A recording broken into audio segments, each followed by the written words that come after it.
Hello and welcome back to Lorcana Villain. My name is Baker, and today's video will be slightly differently produced. The first part will have no face cam as it was a scripted piece, and I know I have a habit sometimes of stumbling over my words and I get sidetracked and I always end up forgetting to bring up certain things I wanted to talk about. So because I had a lot to talk about with this particular deck profile, I scripted it all and I've done it that way, and I've tried to visualize it a little bit more, a little better. So the first half of the video will be without face cam, will be a lot more scripted with a full deep analysis of Amber Ruby. I would consider that part of the video to be more interesting to those of you that are beginner to intermediate level, but even if you're an advanced player, there may be a couple of things there that are of interest to you to hear. But then after that, there'll be a bunch of games. I think it's 4 or 5 games I've got, and I've had feedback that sometimes I have a habit of pausing it and over-explaining too much during gameplay. So I'm going to leave the over-explaining and the deep analysis stuff to the first part of the video where we're just talking about the deck, and then I will have face cam when I'm reacting to some games I've had with Amber Ruby, and I'll try to not stop and dissect unless I feel like it's particularly necessary. But yeah, let's jump straight in. Today we're going to be taking a look at Amber Ruby. This deck has consistently been the second most voted for deck in our community polls, and it's a deck I've been itching to try out for a while. I thought Mufasa looked a lot of fun when I first saw him, but I honestly chalked him up to a fun card that might be a rogue in a couple of top 8 lists, but not consistent enough. I've since taken the time to give the ink combination a proper test drive, and to be honest, the deck was actually already feeling quite good towards the end of last season, but has gained more early game Floodborn options and other means to play our characters cheaper than intended, along with cheaper removal cards built into a body so that we can answer threats while continuing to apply board pressure. Mufasa feels like the last piece of the puzzle to make this deck actually viable in our meta. Obviously, it's Ruby Amethist that's taking firm control of top 8 lists so far this format, closely followed by Steel Amber, which isn't taking up as many of the top 8 spots as it did last season, but has still been the winning list just as much as Ruby Amethist. The success of these decks will be based in part to the fact that they are the decks that are being played the most, and rightfully so. Most people will want to play what feels like the strongest deck, and there's no doubt that these are 2 of the top contenders out there, but I feel like this Amber Ruby Mufasa brew is a sleeper pick that nobody expects to be able to keep up with the 2 ruling ink combinations, but I feel like it can. This is already showing a little bit with Mufasa slipping into a couple of top 8s, and I think he could be a far more oppressive threat in future events. The deck just needs some more pilots. Ruby gives us access to some of the most powerful removal cards in the game. Maleficent Monstrous Dragon is seeing lower counts in some Ruby Amethyst lists, but remains strong. Her main issue is that she comes online so late in a meta which has become far too fast for her to reliably keep up with. But even with that being the case, she is still a common 2 to 4 of in most Ruby decks. Ruby also has Lady Tremaine in its toolkit, a removal card which gets around Ward, and I believe to be one of the main reasons that Kuzco, and in turn Emerald, has fallen off so hard. No! You threw off my groove! I'm sorry, but you've thrown off the Emperor's groove. You were saying? Her ability comes with a weakness in that your opponent is the one that chooses which character is banished, and will try to play around this by making sure there is always a less valuable character on the board to pay the toll of the Imperious Queen. But they won't always be able to ensure this, or at least forces them to make plays that are reactive as opposed to proactive, especially if we cheat her out early game, and it's usually achievable to just challenge the extra character to remove it, and then play down Tremaine to ensure that you are removing your choice target. Maui is also still one of the strongest cards in the game. Rush on a character that hits for 6 is fantastic and very reasonable at an inkable 5 cost, and even the 5 willpower is really strong, usually ensuring that we get a 2 for 1 out of Maui, or even more if we can heal him up with Rapunzel to draw cards. These are the primary Ruby cards that we will be utilising along with our Amber pool, an ink option which has a lot of early aggression in the form of low shift cost characters like the Queen and Rockstar Stitch. Both of these guys have great stats for the first few turns of the game and can quest really aggressively, as well as utilising their individual abilities to either draw more cards or manipulate the strength of on-board characters and challenge freely without much risk of taking damage in return. Amber also gives us access to Lantern and Dock, 2 of the key supporting pieces of the deck. These allow us to cheat stronger characters out in the first few turns of the game and take early board and lore control. As a body, Doc is questing for 2 alongside reducing character costs, but is far more easily removed. Lanterns, however, will always stick unless you're facing Steel or Sapphire, which can be a pain if they're teched for you with cards like Benja, but against any other ink your Lantern will always stick and continue to gain more and more value throughout the game as a reliable way to bring out characters at reduced cost. Which can mean you don't need to ink to as high a number in the early to mid game and can hold more resources until you can find an opportunity to draw some extra cards. And mid to late game you still only need to be at the 5-6 ink mark to be bringing out those 7, 8, 9 cost characters. Additionally, if you have no issues inking every turn, it just means you get more cost value out of your turn and often make far more aggressive plays. Obviously, multiple Lantern plus Doc are better, leading to far more situations where you can play Maleficent Dragon with only 6 or 7 ink. Another great way of cheating out our monstrous dragon, or cheat out anything for that matter, is the OG King of the Pride Lands himself, Mufasa. Mufasa takes 1 for the team and YOLOs his way to the discard in exchange for flipping the top card of our deck and letting us play any character. Now this is obviously high roll and you're not always going to hit the monstrous dragon, but there are plenty of viable targets for Mufasa to help us cheat out. The weakness comes with the fact that the character brought out this way enters play exerted, meaning if our opponent already has another ready character with dry ink, they can immediately challenge our newly summoned body, but they might not have enough strength to get over our character, or maybe we're taking them out in return for the trouble, meaning we usually always get value, and if we hit one of our removal cards like Maleficent or Lady Tremaine, their effects will immediately trigger, which can just shut our opponent's options for that turn down on the spot. Even hitting Surfer Stitch or Rapunzel will pop their abilities if the conditions are met, which can be more often than you might think. Even just hitting another Mufasa or Surfer, Minnie or Maui can be great as they still offer a threat that our opponent now has to deal with. And even Simba can be really annoying if they sequence their turn in a way where they were leaving a character of theirs able to challenge one of your important pieces like Doc, but wanted to see what you got off of the Mufasa first, in case they wanted to challenge that instead. You rip Simba, taking that play away from them, meaning your Doc survives to save you ink on your Scar insurance. Obviously, Mufasa's selfless sacrifice hitting our 1-drops is often one of the worst case scenarios, but we have enough other more preferable targets in our deck that this shouldn't happen too much. And even if it does, if your 1-drop survives that turn, that can potentially set you up for an immediate shift into Stitch or the Queen on your turn. The absolute worst case scenario is hitting a non-character card, which is the main reason we're playing only 3 Lantern and every other card is a character.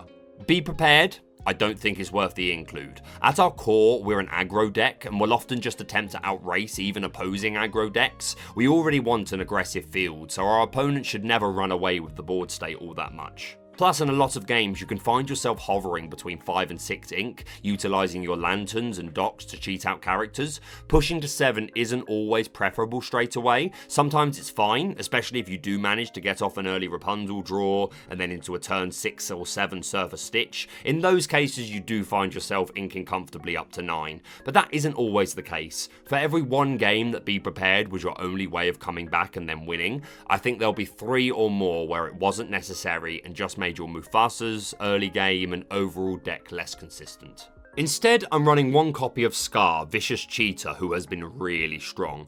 Honestly, I would like a second, but 1 is probably enough, especially as we can recycle him. But yes, getting to 5-6 ink and being able to cheat out Scar, Vicious Cheater is far more consistent, and he's a great Mufasa target, ironically so.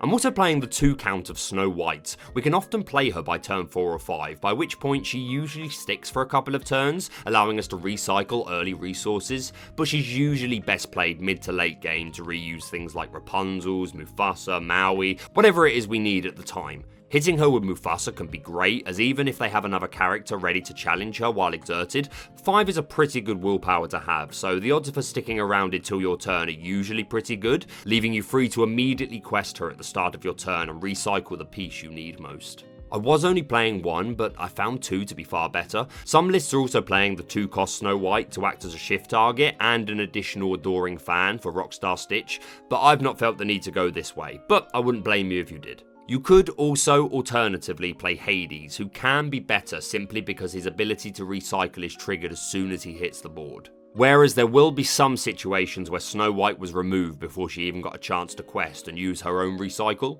Also, as Hades is a 4 cost, it's more reasonable to expect that in the mid to late game, you'll be able to play Hades, recycle the Maui, Rapunzel or Tremaine that you need, and then immediately play that card, especially if utilising Lanterns and Dock.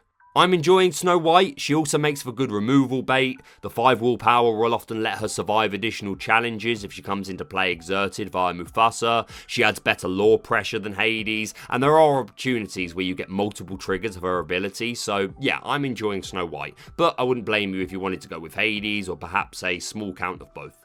As I've mentioned, we are running Rapunzel and Surfer Stitch for our primary draw engines. Mother Gothel works as both an adoring fan and a perfect combo piece with Rapunzel. We're all in at max counts of these as they're our only draw and we really need to get one of them off by turn 5 or 6 or we can start falling behind against an equally aggressive board who is able to draw cards at the same time. Queen of Hearts gives us another adoring fan and some extra response cards to opposing early aggro. And Minnie Stylish Surfer is another great early aggressive quester who can be annoying with her evasive ability, meaning she's also usually a safe Mufasa target even exerted. Again, at our core, we're an aggro deck, but we have the removal and late game options to compete with decks that force us to go the distance, and the means to utilise a lot of those later game threats earlier than some opposing decks. That being said, Ruby Amethist is tough, but it's perfectly winnable as long as you put on early pressure, as they can often have a slower first few turns. You should prioritise getting out as many characters as possible and questing as high as you can before they reach the turn 7 be prepared. Which even if they do get, preferably by this point you've utilised Rapunzel and or Stitch to maintain a hand, and if you have Mufasa on board when they play it, then that's obviously great, as we get an immediate body back on the board. Of course, if you are missing those early pieces and opportunities to draw some extra cards, be wary of overextending into the be prepared if it's going to leave you with absolutely no hand options. Play the hand you've got. That being said, you need to be smart with your early aggressive questing and bear in mind that by turn 3, they can bring out Madam Mim Fox to start dealing with your characters. Getting Lantern or Dock down by turn 3 is big so that we can cheat out Mufasa turn 4, meaning that even if they do bring out the Fox and take out our turn 2 shifted Queen, we take her out in return and then throw down Mufasa, keeping the pressure on and assuring that even another Fox will be taken out in return by Mufasa before he replaces himself. So the key is to be aggressive early, but always account for your opponent's potential plays and make sure you aren't losing too much board presence. All being well, by the time they do hit you with the be prepared, you're already halfway to game and you've got a good amount of cards in your hand to re-establish a board and get you the rest of the way, forcing them to keep having to use removal every turn instead of playing their goats and spellbooks. If the game starts to go too long without you keeping enough pressure on, they will start to zoom ahead with goats, Arthurs and all that sort of stuff. Steel Amber Songs is kind of the same situation. You have to be more wary with Dock as it's more expectant that they'll have a turn 3 smash or strength of a raging fire, so Lantern should be your early priority. But equally we have to be aware of Benja, meaning that you may need to achieve a turn 2 Lantern and turn 3 Dock and hope one of them stick long enough for you to get your turn 4 Mufasa or even Maui if the board state demands it. The first couple of turns may force you to play more reservedly, as a turn 1 Cinderella Ballroom sensation from them immediately threatens Storm of a Raging Fire, giving them a lot of early value against our 1-drops. But overall, we still want to aggro, as we will likely eventually still lose the long game due to Sleepy's Flute, and if they aren't running the Flute, they may still just run away with the game if they're able to get out multiple singers, play a bunch of songs for no cost to remove your characters, then play the wheel, refresh, and just out-resource you. Therefore, we want to be playing the more valuable pieces of our hand out early if we can, but consider holding a Rapunzel just in case they end up not playing the wheel and instead relying on Beast Tragic Hero for their hand refresh. A common move when Steel Amber players read that you've just played out your hand carelessly, expecting a whole new world that now might not come. Against any other aggro deck, we just want to out-aggro them in the long game. They will often go ahead of us to start, but if we keep building our own board and taking out whatever threats we can along the way, hopefully through Lanterns and Dock, we will quickly gain access to our toolbox of removal cards to eventually pull out in front. I know this has been a lot of ifs and maybes concerning situations I'm putting forward, but generally speaking, you should benefit from Mufasa and his YOLO rip far more often than not, and the fact that he quests for 2 is just another benefit, meaning he can just keep questing if the opponent decides not to remove him. Or you can set it off yourself by challenging into something and perhaps taking them out with that 3 strength, but then removing yourself and immediately replacing him with something off the top of your deck. Now let's talk a little bit about the Mulligan, something that seems to be a highly requested topic among the Lorcana community. I will usually always throw away our higher cost characters. We want Mufasa to hit them, and to generally prioritise holding cards like Lantern and Doc, who will help our early game pressure, as well as our 1-drops to potentially respond to opposing aggro decks, or shift up to early Queens and Rockstars early on and put on our own pressure. Rapunzel should also usually be kept, especially in combination with Mother Gothel, to give us an immediate path to refresh our resources. Simply, our plan is to cheat aggressive characters into play as soon as possible and flood the board, while accumulating card advantage to build up our removal options so that we don't lose control or pace in the game. Early Rockstar Stitch is good, as we can immediately start drawing cards if we have 1-drops, but usually we ink a lot of them in the first few turns, prioritising cards like Doc, Rapunzel, Mufasa, even Maui can be good to keep, especially if the opponent does start creating a board from turn 1, as you want that immediate response to a bigger threat, such as opposing Stitches, Beasts, Ariel, Simba, Tink, Fox, so often we throw those early Adoring Fans away, but if you're confident you can make the Rockstar Stitch stick, you may choose to prioritise holding on to the lower cost characters, depending on the opposing deck and board state. And if you do get Stitch online, he can open up Rapunzel plays with his 5 willpower.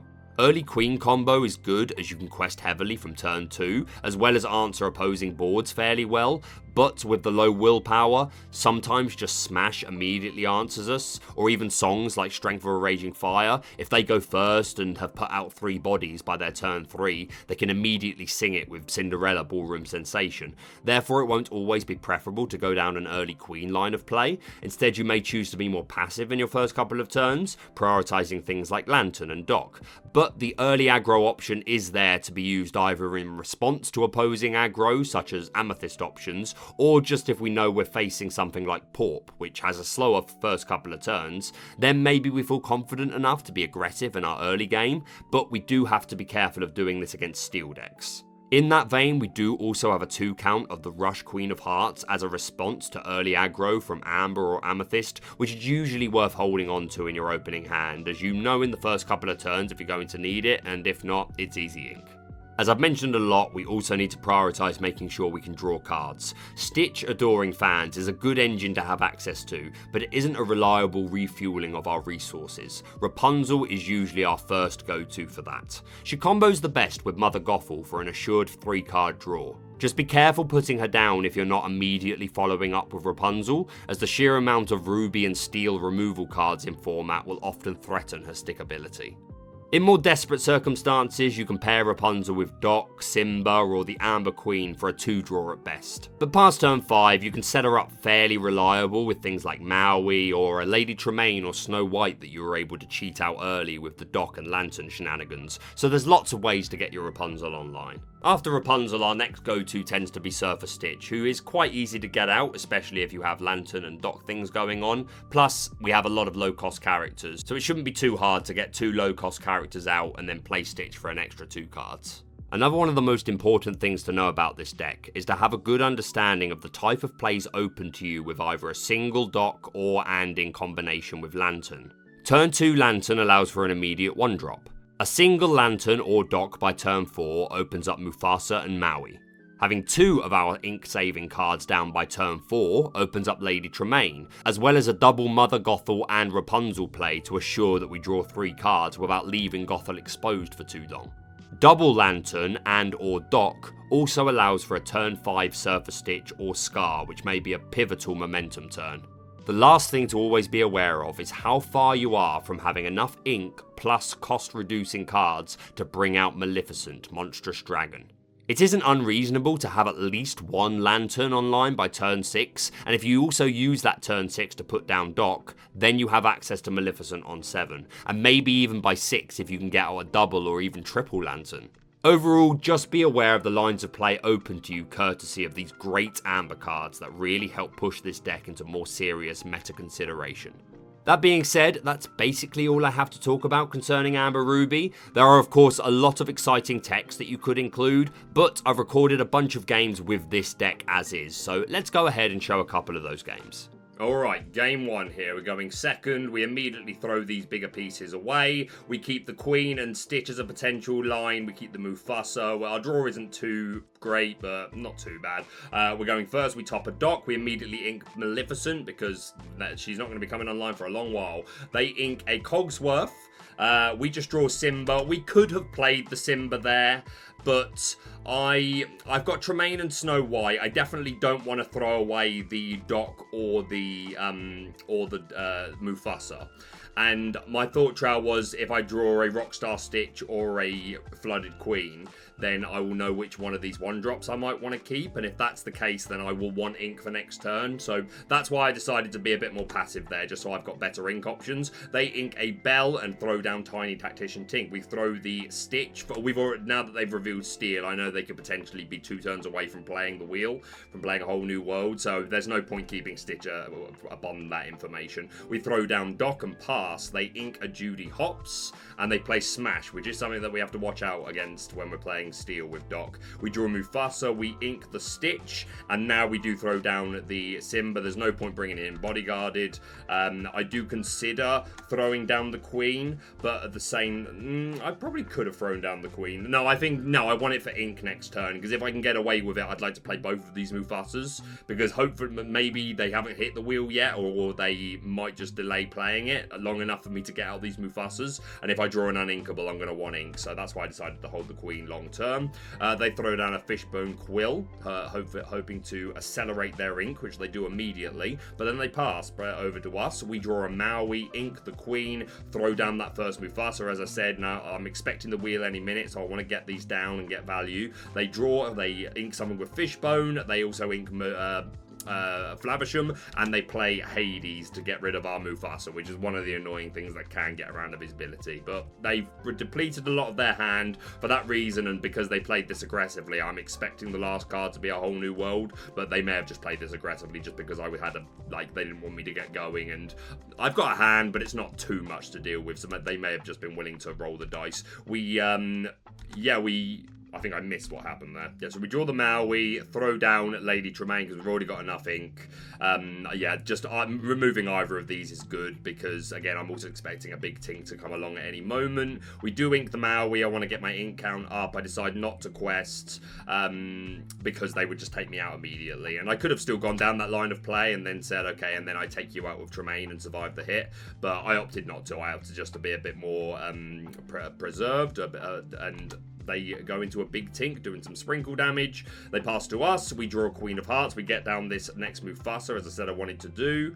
Do I ink this Queen of... I do ink the Queen of Hearts. Pass over to them. We don't quest up because I don't want them doing Tinkerbell shenanigans. You could argue that I could have quested up there and just accepted that, okay, just start the combat, basically, you know, be the one to quest and say, okay, I'm already putting on quest pressure, make them go challenge into my Simba with Tinkerbell, who then puts 2 sprinkle on probably Mufasa, and then you've got Hades, who could either quest or challenge into Tremaine. I decided to be a bit more passive. They go into a Judy Hopps and remove their own Fishbone Quill, if memory serves, yes, because they must have had a bad hand. At this point, I'm like, okay, you're probably not holding a whole new world then. They do play Smash straight away on our Mufasa, which we immediately get value from. He gets a Rapunzel off the top of the deck, and like I mentioned in our the first part of the video, even if these characters are brought in through Mufasa, if their abilities can activate, they will. So we heal Tremaine and draw a card. They choose to double into the Rapunzel, the second hit being with Tinkerbell, so they can do 2 sprinkle damage to the Simba, which is a good play, and they decide to just ink the last card in their hand. We draw a Queen of Hearts.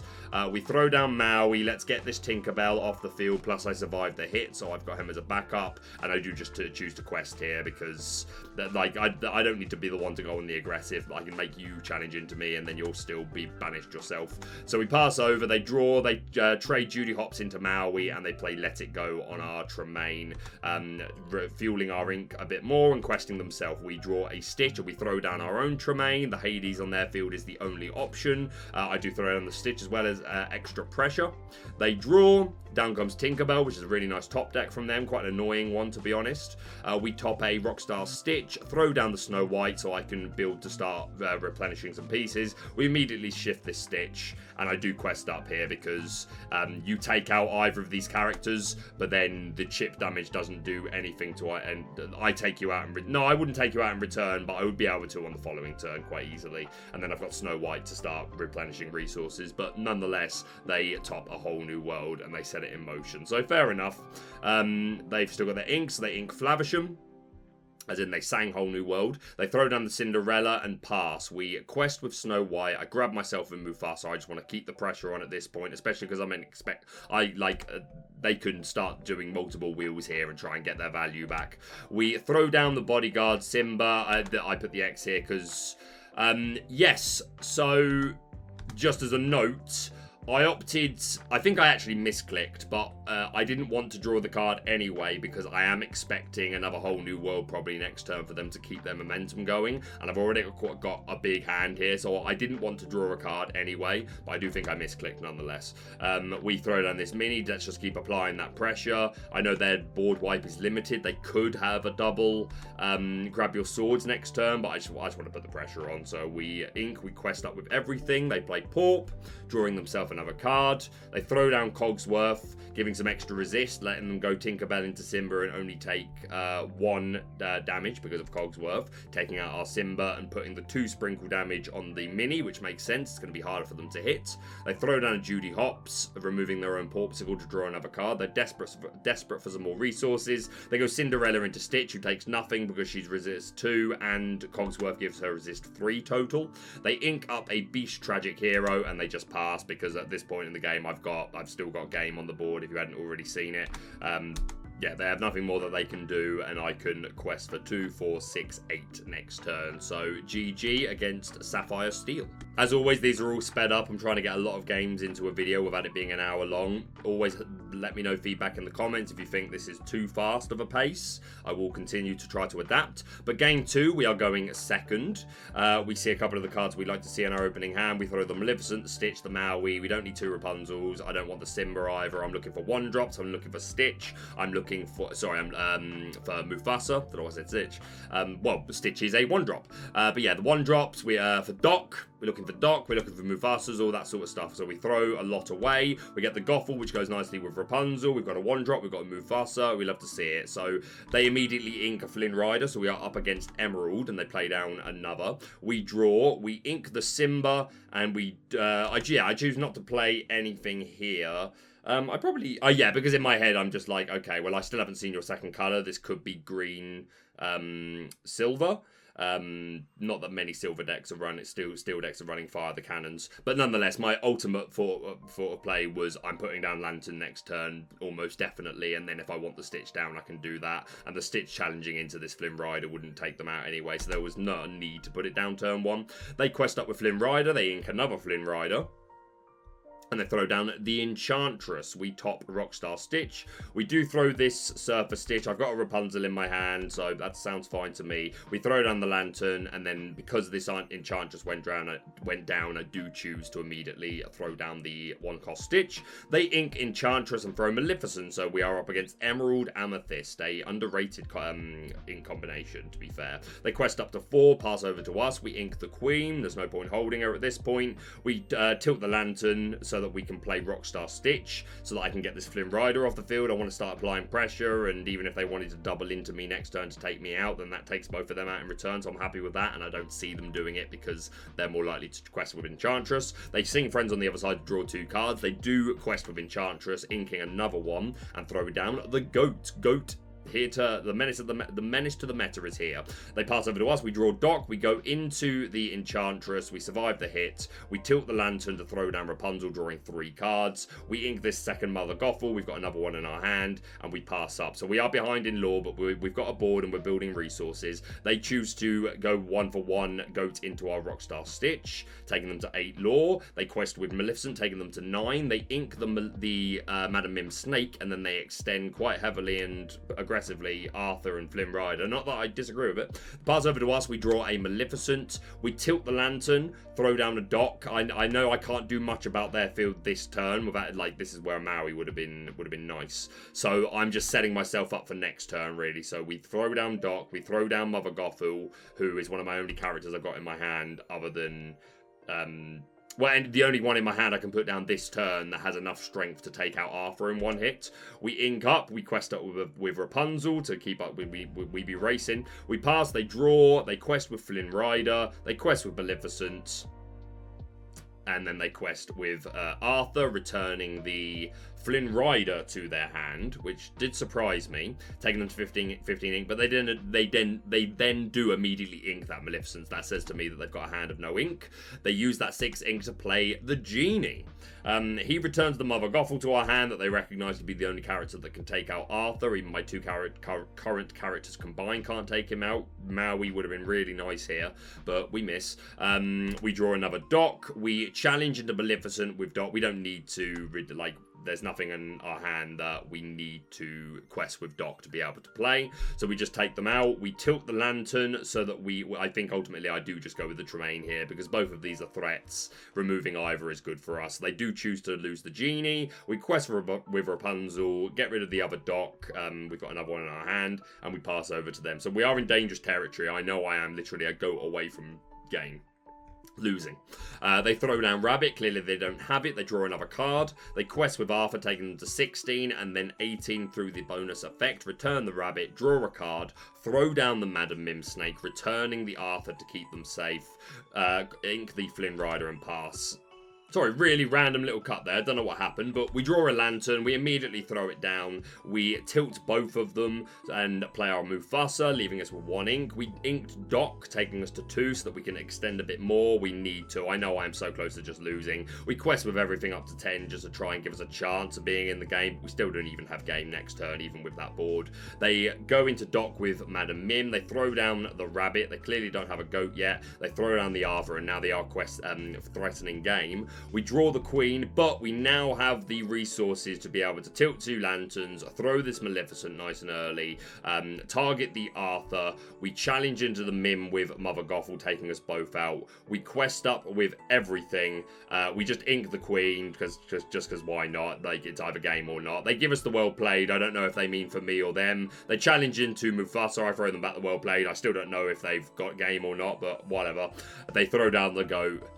And then they throw down the bounce. They were BMing a bit, but hey, be a bit cheeky, why not? We did immediately pair back into this same opponent here. I've shown you the loss the entire game. This was our game 2. I've just kind of come in right near the end. Once again, they were able to aggressively quest ahead of us to 15, but we were able to maintain more of a board state in this particular game. So we're coming in close to the end. We get rid of their Kuzco via sacrificing our Mini and then challenging in with Mufasa, who survives the hit, but then he gets banished by the effect nonetheless. Brings in Stitch, whose ability immediately triggers to let us draw cards. We quest with everything. Snow White gets us back a Minnie Mouse. We still haven't inked or played any ink this turn. We ink the Gothel, throw the Tremaine to get that Rabbit off the field, take away the ability for them to return it and draw a bunch more cards, but they do draw 1 more just for it leaving the field. We throw down Minnie. And it was game. So yeah, I'm just showing you we paired into the exact same deck and it quite easily could have gone the other way, so it is still a perfectly winnable matchup. That's the only reason I've kept that in there, but I kept the full length game to be the one that I lost because, you know, like, being realistic, the deck isn't always going to... You aren't going to win every game, but I thought it was important to show, hey, this was the same person, same deck, and it could quite easily have gone our way. So going into our next game here, we are again going second. We get rid of those bigger pieces. I'm happy with the Queen combo line, and I also keep Stitch as potential ink, or if I draw the Rockstar, then maybe I want to go that way as well. I keep the Mother Gothel as a combo piece. We draw Lantern, Mufasa, and Lady Tremaine. They're going first, so they ink friends on the other side, so either Ruby Amethist, or again, this could just be Amethyst Steel, or another Amethyst Emerald. But yeah, they ink that and don't play a 1-drop, so I'm not sure if they missed or not, but we'll see. We ink Mother Gothel straight away. We don't have the combo piece. We throw down the Queen. There's no reason not to. They've not played anything, and we can just start questing next turn. They ink the Mini Surfer and throw down Kuzco. So it seems like Ruby Amethist controls me so far, but it could just be a more aggro version. We ink and immediately shift into the Queen, and we quest up because as far as I'm concerned, I'm definitely safe. They ink a goat, and down comes the crab, and I do pay for my mistake of not respecting the crab in that. I think when I had this game, this was like a week or so ago. I think crab was only just coming back in. Well, I say back into decks, so I still wasn't fully switched on for the crab, and I did pay for it there. So yeah, they take us both out, and their crab survives. They pass. We draw Rapunzel. We ink the Stitch, throw down our Lantern, and I do opt to just hold the Stitch. There's no need to throw it down. I'd rather ink that than the Mufasa or the Rapunzel next turn if I draw another uninkable. They ink a Mini, stop to breathe for a second there, throwing down a Surfer Mini. They quest with Merlin to 1 and pass to us. We do ink that Stitch because we did draw another uninkable. We tilt the Lantern and down comes the Mufasa. So we're quite happy with our board state. They draw, they throw down another stylish Surfer Mini, quest up, they leave the Merlin because it makes sense. We were just challenging to him take us both out, but we would replace ourselves so we would get value. Although, in their position, I might have still baited that just because Mufasa is going to start questing here. We draw a Maui, who obviously isn't any use in this particular moment, plus we want to wink up, and Rapunzel is my only really line to drawing cards, so as much as it would have been nice to keep the Maui, he's not the most useful resource at this moment. We tilt the Lantern so that we can throw down a Tremaine. Let's just start equalizing this board a little bit. They of course remove the crab, but at least that makes the ability pop now on a turn where it is irrelevant. We quest with Mufasa, they ink another crab, and they play the Dragon's Fire, which you don't see as much in Ruby Amethyst decks these days, but I respect it. I think it's a good shout. They quest up with everything, and I think at this point they just think, okay, they're just going to race me. So we draw, we tilt the Lantern to throw down a second Mufasa and quest with the one we have on the board. They quest up with their minis to 11. They play another Dragon's Fire on our new Mufasa, who immediately nets us another Mufasa. In Spider-Man meme with Mufasas. We draw Mini Stylish Surfer. We tilt the Lantern to play down the Mini just because be in a habit of tilting the Lantern all the time. We pass, they ink Olaf, they quest themselves up to 15, so this is quite tense at this point.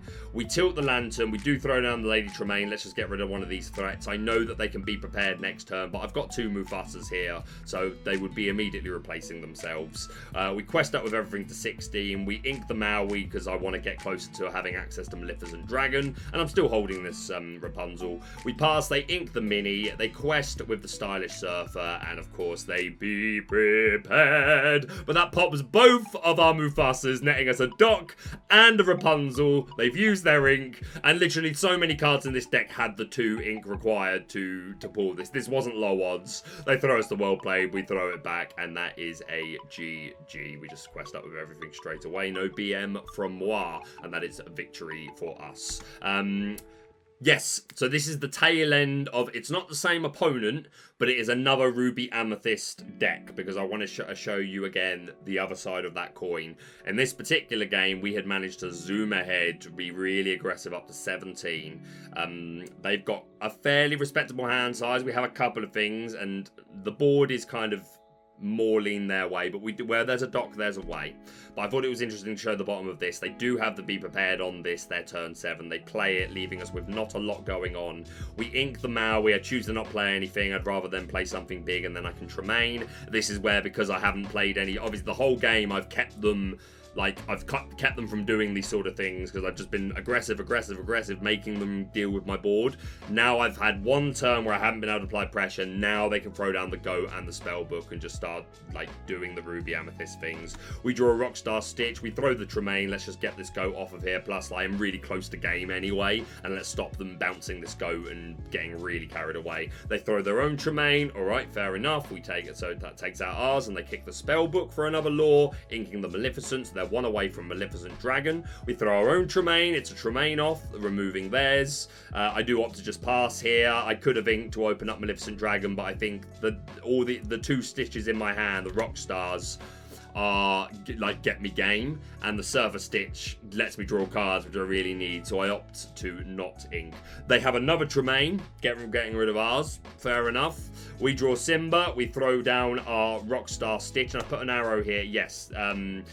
I could have inked, yeah, this is just to remind me, I could have inked the Rockstar, I could have inked one of the stitches in my hand to play the Simba and get another draw. But again, if they remove this Rockstar Stitch on the board, I still have another one. I'm like, they've had Be Prepared, Tremaine. If they can remove this Rockstar Stitch, that's a 4th removal they've had. If I can have a 5th one, maybe that's too many for them and I just get game. And I still don't want to give up the Surfer Stitch because that's a safer path to drawing cards.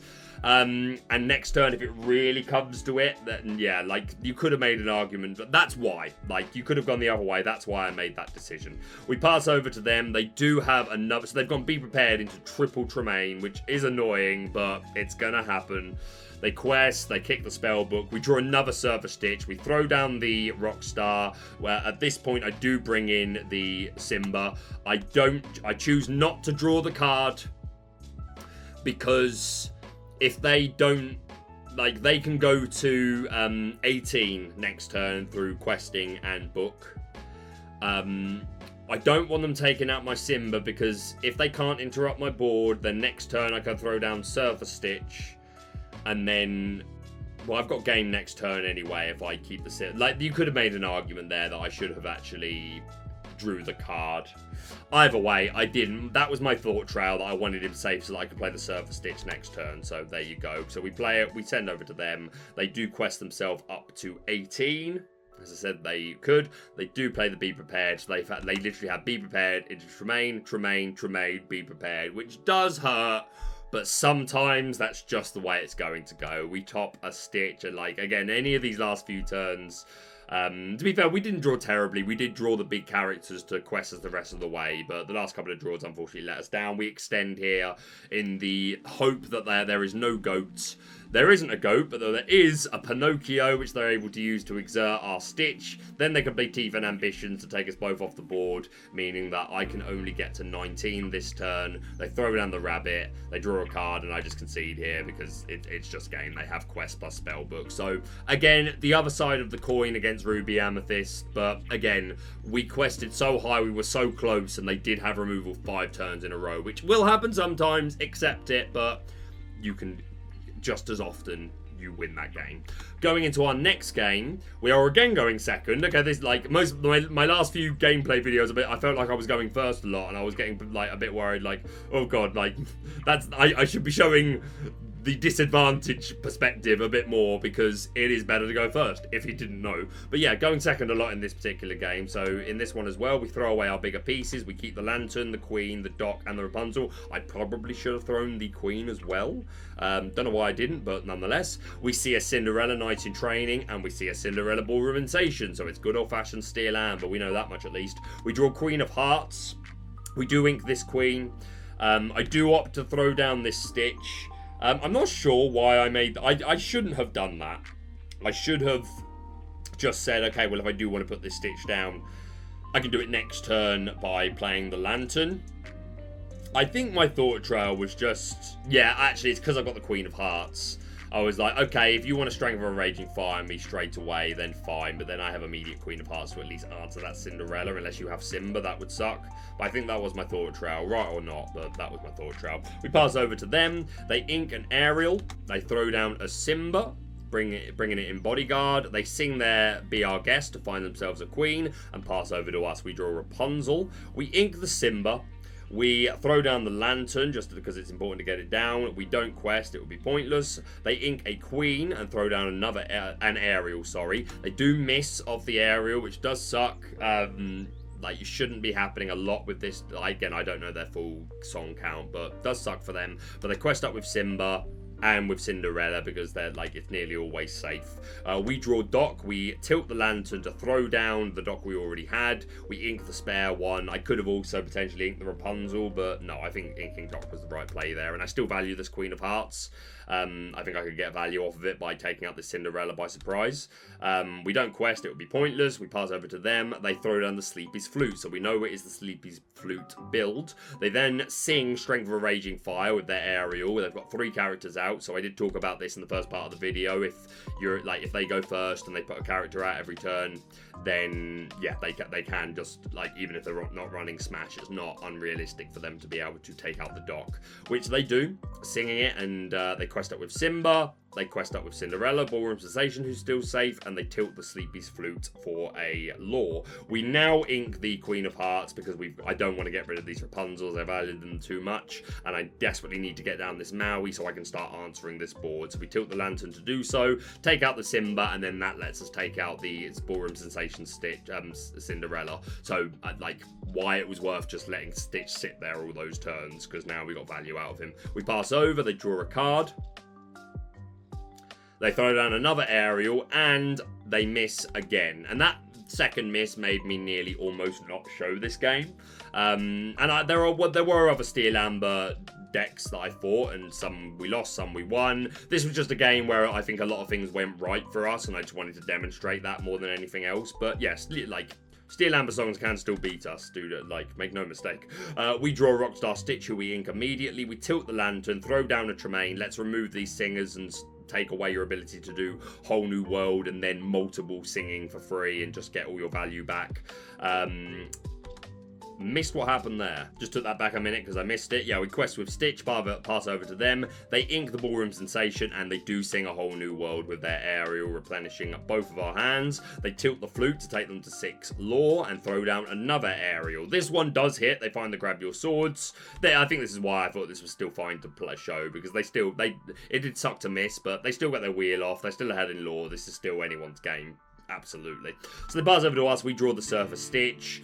We do take out this aerial straight away, plus we survive it. There are a few lines of play I could have gone down here. We tilt the Lantern. We do choose to immediately shift the... I think that I go down the line of play of assuming that they are going to play another Whole New World next turn. And my assumption is that they're going to ink to 5, and then probably play a couple of characters out, then sing A Whole New World and replenish, and that's how they're going to start getting their board value back. So yeah, I play with that thought in my head. We throw away the Surfer Stitch. I do keep the Maleficent, just because if they do let me keep my hand another turn or two, then I get him out, I get her out. We throw down the Simba. This was another circumstance where I didn't want to draw the card. I clicked select, but at that point I knew, I brought him in bodyguarded, so it won't even work. So yeah, I didn't want to draw the card, but again I misclicked. I seem to do that a lot with Adoring Fans. Nonetheless, I quest up with everything available, taking us to 6, bringing us even, and pass over to them. I could have also thrown down the...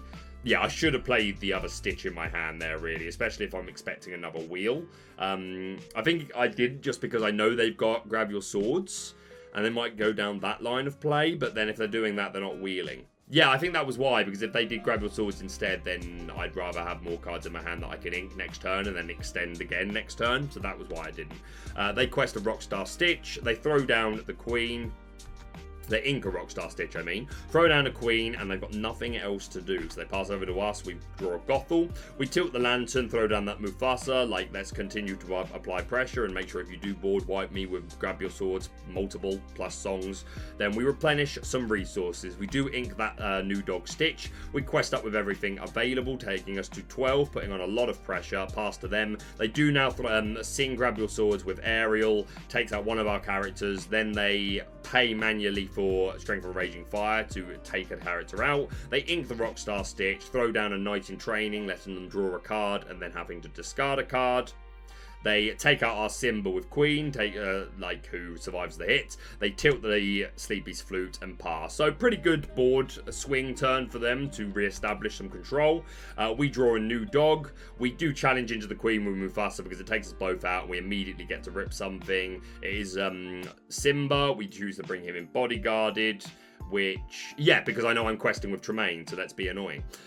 We do tilt the Lantern and ink so that we can throw down this Maleficent. Let's get that Cinderella off the board so that you can't shift into the Floodborn next turn. We trade with Ariel to take away 3 singing and pass. They ink a Be Our Guest, throw down the Rockstar Stitch and pass to us, and nothing else they can do. We tilt the Lantern, throw down the Surfer Stitch to draw a couple of cards, quest with everything up to 15. I do extend a little bit more, yeah, just with the new dog, and then we ink the Queen, so that I've just got more ink to play with. They ink a Stitch, and they do play one final Whole New World to try and find a way to stop me having game next turn, which, if memory serves me, they are not able to, and we take game. So yeah, Sleepy's Flute, like, it's perfectly winnable. They had a couple of aerial misses there, but I don't think they hugely mattered. I think after that Whole New World, they did get off, especially because they were ahead in lore. We had a tiny bit better of a board state, but it was still easily anyone's game. But yeah, that way went our way, and just trying to show you the strength of Amber Ruby. But let's go into another game. We're going first in this one. We don't need multiple docks, and we normally always throw away our Stitches. We draw 2 Queens, another Rockstar, and a Queen of Hearts. We ink the Rockstar Stitch and throw down a Queen. I could have easily inked one of the other Queens as well. They ink something that I missed, a Brave Little Tailor Mickey. So this is the final game. I remember what game this is now. So yeah, the BLT Mickey, which I was like, okay, interesting. We draw a Simba. We choose to ink one of these Queens. We don't need 2. We do immediately shift and start, but they haven't done anything, so let's start applying some pressure straight away. We pass over to them. They ink Mickey. So interesting, not sure what they're playing. We see a Mother Gothel, and we find out it is a Amber Ruby mirror match. We draw, we ink our spare Queen of Hearts. We do bring out the Simba bodyguarded so that we can safely quest up with Queen and not be taken out next turn by their Mother Gothel, because that would be pretty good value for them. They ink another one of those Mickey Mouses. And then they do choose to go into our Simba and trade, throwing down another Mother Gothel, desperate to get value off of this from my Queen. We ink a Maleficent that we draw, throw down Doc, and pass up. There's no point questing. We would give them that value. They ink a Surfer Stitch, and they do throw down Rapunzel, getting a nice 3-card draw off of Gothel. So yeah, they're still very much in the game. They quest up. We draw a Surfer Stitch, a Rockstar Stitch, I mean. We throw down the Queen of Hearts because I want to quest with Queenie to manipulate the strengths and then challenge into Gothel with Queen of Hearts and survive. We do also quest with Doc, but we don't have anything. We could play Rapunzel, but it would be a waste. I do opt to ink the Rockstar Stitch, which was probably a mistake. I should have kept it because I could have quested next turn with Doc and thrown down the Rockstar Stitch. So that wasn't, I don't think that was the best move. They choose to go into our Queen with Rapunzel, and you can read it straight away. They clearly want to draw more cards, throwing down another Rapunzel to draw another 3. They ink a Surfer Mini and pass to us. We get a Tremaine. We do opt to just challenge straight here. And then I think at first I was like, okay, I'm going to be playing Rapunzel. But I decided to go the other way and be like, do you know what? If this is a mirror, you might be playing Be Prepared. You can't play it next turn. Let's just be really aggressive and get as close as I can to game. And then at any point, I am just one draw a 2 lore character off the top for game. So I choose to be really aggressive here, which was probably greedy. I probably should have made for a Rapunzel play this turn, and it was my original thought trail, but this is what I did. Got rid of the Rapunzel, we quest up, and we pass. So we've got a board, but 1 card in a hand, and they have so many cards. They ink Maleficent, throw down the Lantern. They're more preparing for their next turn, but they are able to immediately throw down a Mufasa, so we know it's a complete mirror. We quest with Doc, allowing us to put down, we could play him anyway, but again, just be in that habit. We quest up with everything available, I believe. Yeah, with everything available, just taking us to 18. And then I am fully expecting to Be Prepared next turn. Like, a part of me is like, you might just not be playing it, but my thought, if you're not playing Be Prepared, you concede pretty much. You probably would have conceded by now, because this is just game. So there was a part of me that thought they had it, but I was like, okay, well, I immediately get a replacement with Mufasa. If you are playing Be Prepared, it's the only thing you're playing that turn. And then I immediately get a replacement with Mufasa, and if it's just a 2-cost a 2-lore character, which is so much of this deck, game. So we choose to be extra aggressive. We pass. They quest with Mufasa. They ink the Surfer Stitch, and down it comes. And here is the cheesiest part, which you need to know if you are playing this deck. It's their turn. So their Mufasa goes first. And it fully resolves. Hits a Maleficent. Big hit. So does ours. Ours comes down, takes theirs out.